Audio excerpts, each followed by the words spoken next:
ETF index mutual funds నేర్చుకుని stock మార్కెట్లో రాణించాలనుకుంటున్నారా? వెంటనే ఈ నెంబర్కి కాల్ చేయండి.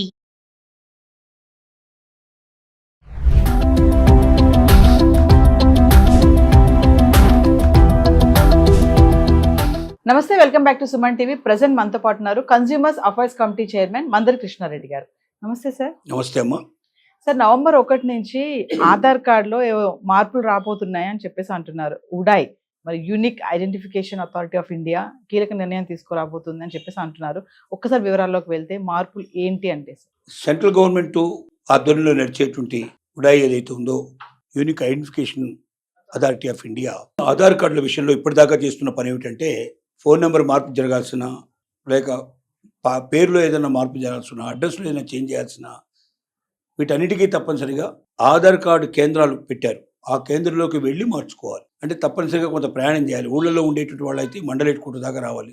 అలాగే సిటీలో ఉండేవాళ్ళు కూడా ఆ కేంద్రం ఎక్కడుందో వెతుకుంటూ వెళ్ళాలి. ఒక పూట దాదాపుగా వేస్ట్ అయ్యే అవకాశాలు ఉంటాయి. ఇక ఊళ్ళల్లో అయితే ఉండే సెంటర్ ఒకటో రెండో ఉంటాయి. మొత్తం అన్ని విలేజెస్ నుంచి మండలం నుంచి అక్కడికి వస్తారు. ఒక రోజంతా బట్టిన ఆశ్చర్యపడలేదు లేదు. ఆ రోజంతా కూడా ఒకవేళ కాకపోతే మళ్ళీ నెక్స్ట్ ఇంకోసారి రెండోసారి కూడా తిరగాల్సిన పరిస్థితి ఏర్పడుతుంది. ప్రత్యేకంగా ఏదైనా గవర్నమెంట్ దగ్గర నుంచి డబ్బు గిట్లా అకౌంట్లోకి రాబోతుంది, ఆధార్ కార్డు పర్ఫెక్ట్గా ఉంటేనే ఇస్తారు, లేకపోతే లేదంటే మాత్రం గుంపులుగా ఒకేసారి వచ్చేస్తారు. దాంట్లో మార్పులు చేర్పుల కోసం వస్తారు. ఎందుకంటే ఆ మార్పులు చేసుకోకపోతే వాళ్ళ అకౌంట్లోకి డబ్బులు పడవు. అందువల్ల ఆ ఇబ్బందులని ఎదుర్కొంటారు. కాబట్టి వాళ్ళు చాలా ఎక్కువ ఒకేసారి చాలా పెద్ద ఎత్తున వస్తారు. అంతమంది వచ్చడం వల్ల ఒక్కోసారి వారం రోజులు 10 రోజులు కూడా తిరగాల్సిన పరిస్థితి వాళ్ళకి ఏర్పడుతుంది. అంటే ఇంటి దగ్గర పనులన్నీ వదిలిపెట్టుకొని, వాళ్ళు రెక్కాడితే కానీ డొక్కాడిన వాళ్ళు చాలామంది ఉంటారు. దాంట్లో అన్నీ వదిలిపెట్టుకోసం వాళ్ళు వచ్చేసి ఈ మార్పులు చేర్పులు చేసుకోవాలి. ఇప్పుడు అలా కాకుండా భారత ప్రభుత్వం తీసుకున్న నిర్ణయం, ఉడాయ్ వాళ్ళు తీసుకున్న నిర్ణయం ప్రకారంగా నవంబర్ 1వ తారీఖు నుంచి ఏ రకమైనటువంటి మార్పులు చేర్పులు, ముఖ్యంగా పేరు కానీ, అడ్రస్ కానీ, ఫోన్ నెంబర్ కానీ, ఇంటి పేరులో ఏమైనా మార్పు కానీ, ఇలాంటివి ఏవి జరగాల్సినా కూడా దానికి ప్రత్యేకంగా మీరే ఇంటి దగ్గర మొబైల్ ఫోన్ ఓపెన్ చేసుకొని ఆ ఇన్స్ట్రక్షన్ ప్రకారంగా మీరు పూర్తి చేసుకుంటే ఆటోమేటిక్గా చాలా సులభంగా పని అయిపోతుంది. అంటే వాళ్ళకు మొబైల్ లేకపోయినా ఆ ఊళ్ళో ఎవరికైనా ఒక మొబైల్ ఉన్నా, జనరల్గా ఒక మొబైల్ అయినా మనకు ఆండ్రాయిడ్ ఫోన్ లేకుండా ఉండదు ఏ ఊళ్ళో అయినా సరే. ఆ ఒకళ్ళు ఇద్దరు ముగ్గురు కూడా సాయం చేసి వీళ్ళకి అక్కడే పని పూర్తి చేయొచ్చు. అంటే రోజుల తరబడి తిరగాల్సిన అవసరం కానీ, దానికోసం ప్రయాణానికి ఖర్చులు కానీ, లేకపోతే అక్కడ ఉండడానికి ఖర్చులు కానీ, ఇన్ని మొత్తం తప్పించుకునే అవకాశం ఉంది. సమయం వృధా కాదు, అలాగే డబ్బు కూడా వృధా కాకుండా కాపాడుకోవచ్చు. ఈ అవకాశం ఉంది. దీనివల్ల లక్షల మందికి, కోట్ల మందికి, ఎందుకంటే ప్రతి ఒక్కరికి ఆధార్ కార్డు కంపల్సరీగా ఉండాల్సిందే. ఆధార్ కార్డు లేకుండా ఇవాళ ఏ పని జరగదు. గ్యాస్ దగ్గర నుంచి మొదలు పెడితే ఏ విషయంలో అయినా సరే కంపల్సరీగా ఆధార్ కార్డు అనేది అడుగుతారు. ఆధార్ కార్డు మన జీవితంలో ఒక భాగం అయిపోయింది. కాబట్టి ఇలాంటి ఆధార్ కార్డులో మార్పులు చేర్పులు సహజం. మనం అడ్రస్ చేంజ్ అవుతూ ఉంటుంది మనది. ఫోన్ నెంబర్లో ఒక్కోసారి మారిపోయే అవకాశాలు ఉంటాయి. ఇంటి పేరులో ఒక్కోసారి తేడా వచ్చే అవకాశాలు ఉంటాయి. సన్నాఫ్లో తేడా వచ్చే అవకాశం, తండ్రి పేరులో అట్లాంటి అవకాశాలు ఉంటాయి. భర్త పేరు కానీ, తండ్రి పేరు కానీ, ఇలాంటి చాలా అవకాశాలు ఉంటాయి. తప్పు పడుతుంది ఒకసారి. ఆ తప్పును వెంటనే సవరించుకోవడానికి అవకాశం ఉండదు. కొద్ది రోజుల తర్వాతైనా సవరించుకోవడానికి ప్రయత్నం జరుగుతుంది. ఇప్పుడు ఇచ్చిన అవకాశం ఏంటంటే ఒక మంచి అదృష్టమైన అవకాశం ఇది. కోట్ల మందికి ఇది మేలు చేసేట అవకాశం ఉంటుంది. చాలా డబ్బుని, చాలా శ్రమను మిగిల్చేట అవకాశం ఉంటుంది. అలాగైతే దీంట్లో మరి అక్టోబర్ 1 నుంచే రేట్లు పెంచారు, ఆధార్ రేట్లు పెంచారు.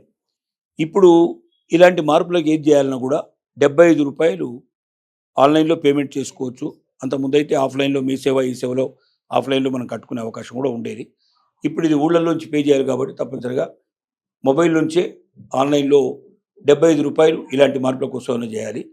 ఇది కాకుండా బయోమెట్రిక్ విధానంలో ఏమైనా మార్పు ఉంటే మాత్రం, అంటే వాళ్ళ ఫింగర్ ప్రింట్స్లో ఏదైనా చేంజ్ వచ్చి అరిగిపోయి అది సరిగ్గా కనపడకపోతే, దాన్ని వెళ్ళి వేసినా కూడా అది ఓపెన్ కాని పరిస్థితి ఏర్పడ్డా, లేకపోతే ఒకసారి ఐరిష్ విధానంలో కూడా చాలామంది కళ్ళతో కూడా తీసుకునే విధానం ఉంది.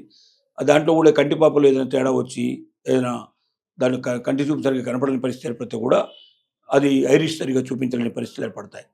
వీటి వల్ల కూడా ఒక రకంగా అవి మార్చుకోవడానికి మాత్రం తప్పనిసరిగా అక్కడికి వెళ్ళాల్సిందే, కేంద్రాలకు వెళ్ళాల్సిందే. రెండోది 125 రూపాయలు దానికి పే చేయాలి. మామూలుగా అయితే 75 రూపాయలు పే చేస్తే సరిపోతుంది ఇలాంటి మార్పుల కోసం. కానీ 8 ఏళ్ల నుంచి మొదలు పెడితే 15 ఏళ్ల దాకా పిల్లలకి ₹1 కూడా చెల్లించాల్సిన అవసరం లేదు. పిల్లలకు ఫ్రీగా ఉంది. ఇది మనం చాలా జాగ్రత్తగా గమనించాల్సిన అవసరం ఉంది. వెంటనే ప్రతి ఒక్కరు కూడా తమ ఆధార్ కార్డులో ఈ మార్పులు చేసుకోకపోతే భవిష్యత్తులో చాలా సమస్యలు వస్తాయి. ఎందుకంటే ఆధార్ కార్డును పట్టే ప్రభుత్వం అనేక రకాల పథకాలు అమలు చేస్తుంది. అడ్రస్లో తేడా ఉన్నా కూడా మీకు డబ్బులు రావు, ఆ ప్రభుత్వ పథకాలు మీకు అందవు. చాలామంది వాళ్ళ బిలో పావర్టీ లైన్లో ఉండేటువంటి వాళ్ళందరూ ఆధార్ కార్డు మీద ఆధారపడే తప్పనిసరిగా వాళ్ళ ప్రభుత్వ పథకాలు అందుకుంటున్నారు. మరి ఆధార్ కార్డును సక్రమంగా అప్డేట్ చేసుకోకపోయినట్లయితే ఆ ప్రభుత్వ పథకాలు వచ్చే అవకాశాలు లేవు. అలాగే మన పాస్పోర్ట్కి కానీ భవిష్యత్తులో మన పాన్ కార్డు కానీ ప్రతి ఒక్కదానికి ఆధార్ కార్డు కంపల్సరీగా అవసరమే. ఈ ఆధార్ కార్డులో మార్పులు ఇంటి అడ్రస్ సరిగ్గా లేదనుకోండి, మనకు పాస్పోర్ట్ రాదు. పాస్పోర్ట్ వచ్చినా ఏదో ఇంకా ఇంటికి వెళ్ళిపోతుంది, అది మనకు చేతికి రాకపోవచ్చు. రెండోది, పోలీసు వాళ్ళు వచ్చి దాన్ని సెర్చ్ చేసినప్పుడు ఆ అడ్రస్లు లేనప్పుడు అది కూడా ఒక నేరం కిందనే భావించే పరిస్థితులు ఏర్పడతాయి. కాబట్టి మీరున్న అడ్రస్ని మార్చుకోవాల్సిన ప్రజెంట్ అడ్రస్ని ఎప్పటికైనా చేంజ్ చేసుకోవాలి. అలాగే మొబైల్ ఫోన్లో నెంబర్ చేంజ్ అయితే చేంజ్ చేసుకోవాలి. ఏదో మా ఫ్రెండ్ దగ్గర ఆ నెంబర్ పెట్టేసాను, నాకు వాడి దగ్గర నేను నెంబర్ తీసుకున్నాను అనుకుంటే కుదరదు. పాత ఫోన్ ఇచ్చారంటే దాంట్లో సిమ్ తీసుకుంది, మీ నెంబర్ మార్చుకోవడానికి ఏముంది, ఫోన్ ఏదైనా సరే నెంబర్ అదే నెంబర్ ఉంటుంది, ఆ నెంబర్ కంటిన్యూ చేయాలి. అంటే లేదంటే తప్పని పరిస్థితిలో ఏదో ఒక పరిస్థితిలో ఆ నెంబర్ వదులుకోవాల్సిన స్థితి ఏర్పడితే అది ముందుగా దీంట్లో మార్చుకొని ముందుకెళ్ళాలి. ఇలాంటి జాగ్రత్తలన్నీ తీసుకున్నట్టయితే ప్రతి ఒక్కరికి, ఇందులో పట్టణాల్లో ఉండేవాడికి, పల్లెల్లో ఉండేవాడికి, చదువుకున్న వాడికి, చదువు రాని వాడికి, కోటీశ్వరుడికి, ఉన్నత అధికారులు కానీ ప్రతి ఒక్కరికి ఇది అవసరమే. కాబట్టి ప్రతి ఒక్కరూ ఆధార్ కార్డులో ఈ మార్పులు చేసుకోవడానికి సిద్ధపడాలి. ఇప్పుడు చాలా సులభతరమైన పరిస్థితి ఏర్పడింది కాబట్టి మన ఇంట్లో కూర్చొని చేసుకునే అవకాశం గవర్నమెంట్ కల్పించింది. కాబట్టి దీనివల్ల కోట్లాది మందికి శ్రమ తగ్గుతుంది, డబ్బులు మిగులుతాయి, తొందరగా పని అయ్యే అవకాశం ఉంటుంది. దీనివల్ల జీవితం కొంత సాఫీగా నడిచే అవకాశం ఉంటుంది. Thank you.